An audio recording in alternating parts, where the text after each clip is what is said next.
എൻ്റെ എല്ലാ കൂട്ടുകാരോടും എൻ്റെ എല്ലാ സുഹൃത്തുക്കളോടും എനിക്ക് പറയാനുള്ള ഒരു സുവിശേഷം തന്നെയാണ്.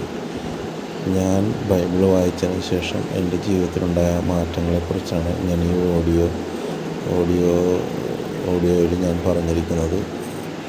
ദൈവവിശ്വാസത്തിനെക്കുറിച്ചുള്ള ഇത് തന്നെ ബൈബിൾ വായിച്ചിട്ട് എൻ്റെ ജീവിതത്തിലുണ്ടായ മാറ്റങ്ങളെക്കുറിച്ചാണ് ഞാനിത് പറഞ്ഞിരിക്കുന്നത്. അപ്പോൾ എല്ലാവരും ബൈബിളിനെക്കുറിച്ച് അറിയണം എന്ന് വിചാരിച്ചിട്ടാണ് ഞാൻ ഈ ഓഡിയോ അയക്കുന്നത്. തന്നെ പറയാൻ ഉദ്ദേശിക്കുന്നത്, ഞാനിപ്പോൾ 2018 തുടങ്ങി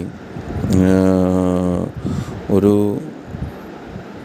2024 വരെ വന്ന് നിൽക്കുമ്പോൾ ഞാൻ അത്രയും നാൾ വരെ ഈ ലാറ്റിൻ കാത്തലിക്ക പള്ളികളിൽ പോയി കുർബാന കൂടിയിരുന്ന ആളാണ്.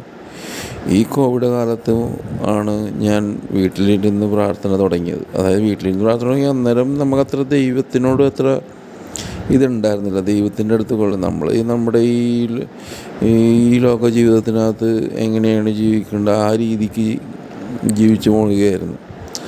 പക്ഷേ 2018 തുടങ്ങിയാണ് നമ്മൾ വീട്ടിലിരുന്ന് പ്രാർത്ഥിക്കേണ്ട ഇത് വന്നപ്പോഴത്തേക്കും നമ്മൾ വീട്ടിലിരിക്കുന്ന ബൈബിൾ എടുത്ത് വായിക്കാൻ തുടങ്ങിയത്. ഈ ബൈബിൾ എടുത്ത് വായിക്കാൻ തുടങ്ങിയപ്പോഴത്തേക്കുമാണ് അന്ന് നമ്മൾ വായിച്ചപ്പോൾ നമുക്ക് ഇത്രയും ഒരു സീരിയസ്നെസ് അല്ല അതിനകത്ത് ഇത്രയും ബൈബിളിനകത്ത് എന്താണ് ഇത്രയെന്ന് ചോദിക്കാനായിട്ട് ബൈബിൾ എടുത്ത് വായിച്ചപ്പോഴാണ് നമ്മുടെ ചുറ്റുപാട് നടക്കുന്ന കാര്യങ്ങളല്ലാത്തതൊക്കെ എന്തോരം സത്യസന്ധതയുണ്ട്, എന്തോരം നേരിയ കാര്യങ്ങളാണ് നടക്കുന്നത് എന്ന് നമുക്ക് തിരിച്ചറിയാൻ സാധിച്ചത്. അതായത് ഞാനൊരു ലാറ്റിൻ കത്തോലിക്ക ആയതുകൊണ്ട് എൻ്റെ കയ്യിലിരിക്കുന്നത് ഒരു POC ബൈബിളാണ്. അപ്പം ഞാൻ ഈ 2018 തുടങ്ങി ഈ ബൈബിൾ വായിക്കാനായിട്ട് എനിക്ക് തോന്നി. ഞാൻ വായിക്കാൻ തുടങ്ങിയതിന് ശേഷം ഇപ്പോൾ 2024 ആയപ്പോഴത്തേക്കും ഞാൻ ആ ബൈബിൾ മാത്രം വായിക്കാറുള്ളൂ. ഇപ്പോൾ ഞാൻ ചർച്ചുകളിൽ പോകാതെയായി, പള്ളികളിൽ പോകാതെയായി. അപ്പോൾ അതിന് എനിക്ക് പറയാനുള്ള റീസൺ എന്ന് പറയുന്നത്, ഈ ബൈബിളിന് വിരുദ്ധമായിട്ടാണ് ഈ ലാറ്റിൻ കത്തോലിക്ക എന്ന പള്ളിയാണെങ്കിലും ഏത് സഭയെന്ന് പറഞ്ഞാൽ ഏത് പള്ളിയാണെങ്കിലും ഈ ബൈബിളിന് വിരുദ്ധമായിട്ടുള്ള പഠിപ്പിക്കലാണ് അവർ പഠിപ്പിച്ചുകൊണ്ടിരിക്കുന്നത്. അതായത് ഞാനിതിൽ നിന്നും മനസ്സിലാക്കിയെന്ന് പറയണത്, ദൈവം നമ്മളോട് പറഞ്ഞേക്കണത് ദൈവത്തിനെ മാത്രം ആരാധിക്കാൻ പാടുള്ളൂ, വേറെ ഒന്നിനും ആരാധിക്കാൻ പാടില്ല. ദൈവം മാത്രമാണ് ഏക വഴിയും സത്യം ജീവനും. അതായത് ദൈവത്തിൽ നിന്ന് വന്ന പുത്രനായ യേശു ക്രിസ്തു, അല്ലെങ്കിൽ യഹൂദന്മാർ ഇപ്പോൾ യേശു ക്രിസ്തു എന്ന് പറഞ്ഞാൽ മലയാളത്തിലേക്ക് ട്രാൻസ്ലേറ്റ് ചെയ്ത ആ ഒരു പേരാണ്. അതായത് ശരിക്കും യേശുവ എന്നാണ് യേശു ക്രിസ്തുവിനെ എബ്രായ ഭാഷയിൽ നൽകിയ പേര്. പക്ഷേ അത് മലയാളം ബൈബിള് അല്ലെങ്കിൽ ബൈബിൾ എന്ന് പറയുന്ന സംഭവം മലയാളത്തിലേക്ക് ട്രാൻസ്ലേറ്റ് ചെയ്തപ്പോഴത്തേക്കുമാണ് അത് യേശു ക്രിസ്തു എന്ന ഒരു നാമം കൊടുത്തത്. ശരിക്കും യഹോശുവ മിശിഹ എന്നാണ്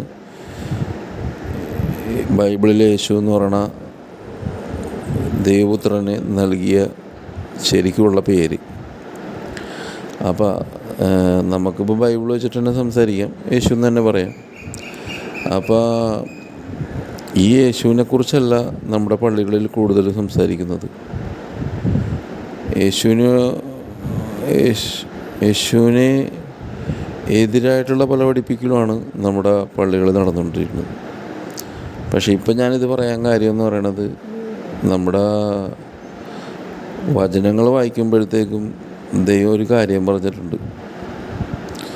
യുഗാന്ത്യം അല്ലെങ്കിൽ അവസാനം, അതായത് ബൈബിളിലെ ഏറ്റവും അവസാനത്തെ വെളിപാടെന്ന് പറയുന്ന ആ പുസ്തകത്തിൽ നിന്ന് വായിക്കുമ്പോഴത്തേക്കും നമ്മുടെ കാലഘട്ടത്തിനെ ഇപ്പോഴത്തെ കാലഘട്ടത്തിനെ കൂടെ നോക്കുമ്പോഴത്തേക്കും വളരെയധികം കുറ്റകൃത്യങ്ങളും വളരെയധികം കേൾക്കാൻ ആഗ്രഹമില്ലാത്ത ആത്മഹത്യ കഥകളും വളരെയധികം സ്വന്തം അമ്മയെ മക്കൾ തല്ലിക്കൊല്ലുന്നതും പീഡിപ്പിക്കുന്നതും, സ്വന്തം പെങ്ങളെ പീഡിപ്പിക്കുന്നു, അപ്പം മോനെ കൊല്ലുന്നു, ഇങ്ങനെയുള്ള കുറേ ന്യൂസുകൾ കേൾക്കുമ്പോഴത്തേക്കും സ്ഥിരം ബൈബിൾ വായിച്ചുകൊണ്ടിരിക്കുന്ന നമ്മൾക്ക് കാണുമ്പോഴത്തേക്കും യേശുവിൻ്റെ രണ്ടാം വരവിനെ കുറിച്ചാണ് ഇതൊക്കെ നമുക്ക് മനസ്സിലാക്കാൻ സാധിക്കുന്നത്. യേശുവിൻ്റെ രണ്ടാം വരവിൽ ബൈബിളിൽ എഴുതി വച്ചിട്ടുണ്ട്, വളരെയധികം മോശമായ പ്രവൃത്തികൾ ചെയ്യുന്ന ആൾക്കാർ അന്ന് ഉണ്ടാവുമെന്ന് പറഞ്ഞു. യേശുവിൻ്റെ രണ്ടാം വരവിൽ അന്ന് ദ്രവ്യാഗ്രഹികളും ഭോഗപ്രിയരും അമ്മയപ്പന്മാരെ ബഹുമാനിക്കാത്തവരും അമ്മയപ്പന്മാരെ കൊല്ലുകയും അപ്പൻ മക്കളെ കൊല്ലും, മക്കൾ അപ്പനെ കൊല്ലും, മാതാപിതാക്കന്മാരെ കൊല്ലുന്ന മക്കൾ, അല്ലെങ്കിൽ മാതാപിതാക്കന്മാരെ ഉപദ്രവിക്കുന്ന മക്കൾ, അങ്ങനത്തെ ആൾക്കാർ ഒരു അനുസരണമില്ലാത്ത തലമുറ ഉണ്ടാവുമെന്ന് പറയുന്നത്. നിങ്ങൾ ഈ കാലഘട്ടത്തിലോട്ട് ഒന്ന് താരതമ്യം ചെയ്ത് നോക്കി, ഈ ബൈബിളിലെ വചനങ്ങളായിട്ട് താരതമ്യം ചെയ്ത് നോക്കുമ്പോഴത്തേക്കും ശരിയാണ്, ആ കാലഘട്ടമാണ് ഇതെന്ന് തോന്നിപ്പോകുന്ന രീതിയിലുള്ള ഓരോ ന്യൂസുകളാണ് ഡെയിലി നമ്മൾ വാർത്തകളിൽ കൂടെ കേൾക്കുന്നത്. ഇതിൽ നിന്ന് എന്ത് മനസ്സിലാക്കാമെന്ന് പറഞ്ഞു കഴിഞ്ഞാൽ, യഹോശുവ മിശിഹ അല്ലെങ്കിൽ യേശു ക്രിസ്തു രണ്ടാം വരവ് വരാനായിട്ടുള്ള സമയമായി. ഈ സമയത്തും ഇത് നമ്മുടെ പള്ളികളിൽ ഒന്ന് പറഞ്ഞ് ആൾക്കാർക്ക് ഒരു നമ്മുടെ എന്താ പറയുക, നമ്മൾ ദൈവത്തിന് വേണ്ടി കാത്തിരിക്കാനായിട്ടൊരു ദൈവത്തിൻ്റെ വരവെടുത്ത് ഒരു മാനസാന്തരപ്പെട്ട് എല്ലാ ദുഷിച്ച ജീവിതത്തിൽ നിന്ന് മാറി ദൈവത്തിങ്കിലേക്ക് തിരിയുവാനുള്ള ഒരു പ്രബോധനം കിട്ടുന്ന രീതിയിൽ പള്ളികളിൽ ഇതേവരെയും ഇതിനെക്കുറിച്ചൊരു ഇത് കൊടുക്കുന്നില്ല, അല്ലെങ്കിൽ ഒരു അലാർട്ട് കൊടുക്കുന്നില്ല. അതിനെയാണ് ഞാനിപ്പോൾ എല്ലാവരുടെ ശ്രദ്ധയിൽപ്പെടുത്താൻ ഉദ്ദേശിക്കുന്നത്. ഈ കാലഘട്ടത്തെ മനസ്സിലാക്കി എല്ലാവരും ദൈവത്തിങ്കിലേക്ക് തിരിയണം. അതായത് നമ്മുടെ വീട്ടിലിരിക്കുന്ന POC ബൈബിളായിക്കോട്ടെ, ഏത് ബൈബിളായിക്കോട്ടെ, ബൈബിളെടുത്ത് വായിക്കുക, ദൈവം എന്താ പറഞ്ഞതെന്ന് നമ്മൾ മനസ്സിലാക്കുക, കാലഘട്ടത്തെ മനസ്സിലാക്കി സ്വർഗസ്ഥനായ പിതാവിൽ നിന്ന് വരുന്ന പിതാവിൻ്റെ തൻ്റെ രൂപത്തിലും സാദൃശ്യത്തിലും മനുഷ്യരെ വീണ്ടെടുക്കാൻ വേണ്ടിയിട്ട് യേശു ക്രിസ്തു രണ്ടാമതും വരുമ്പോഴത്തേക്കും അതിനെ നമ്മുടെ എല്ലാ മ്ലേച്ഛമായ അല്ലെങ്കിൽ നമ്മുടെ ഏത് ദുഷിച്ച ജീവിതത്തിൽ നിന്ന് കൈവിട്ട് ലഹരി അങ്ങനെയുള്ള ഇതിൽ നിന്നൊക്കെ ഒഴിവായി നമ്മൾ ദൈവത്തിങ്കിലേക്ക് തിരിയുവാനായിട്ട് എല്ലാവരും ഈ കാലഘട്ടത്തിൽ മാനസാന്തരപ്പെടുവാൻ ഉപയോഗിക്കണം. ഇനി അധികം നാൾ ഉണ്ടാകുമെന്ന് തോന്നുന്നില്ല നമുക്ക് മാനസാന്തരപ്പെടുവാനായിട്ട്. ഈ കാലഘട്ടത്തെ മനസ്സിലാക്കി ദൈവത്തിനോടൊരു സ്നേഹവും ഒരു ഭയവും മനസ്സിൽ വെച്ചുകൊണ്ട് ദൈവത്തിങ്കിലേക്ക് തിരിയുവാനായിട്ട് എല്ലാവരും ഈ കാലഘട്ടത്തിനെ ഉപയോഗിക്കണമെന്ന് ഞാൻ ആഗ്രഹിക്കുന്നു. നമ്മുടെ പള്ളികളിൽ ഇത് പഠിപ്പിച്ചു കൊടുക്കുമെന്ന് തോന്നുന്നില്ല. അതുകൊണ്ട് എല്ലാവരും ബൈബിൾ എടുത്ത് വായിച്ചിട്ട് ദൈവം എന്താണ് പറഞ്ഞേക്കുന്നത്, ദൈവം മനുഷ്യനോട് സംസാരിച്ചതാണ് ബൈബിള്.